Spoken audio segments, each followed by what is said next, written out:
अस्सलामुअलैकुम। मुल्क भर में आज मौसम कैसा रहेगा? महकमा मौसमियात की अहम पेशगोई सामने आ गई। पंजाब और सिंध के बाज़ इलाकों में बारिशों की पेशगोई। क्या आप हालात हाज़रा से आगाही हासिल करना चाहते हैं?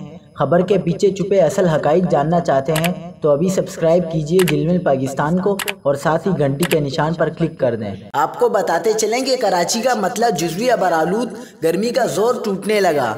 मौसम का हाल बताने वालों ने पंजाब और सिंध के बाज़ इलाकों में बारिश की पेशगोई की है।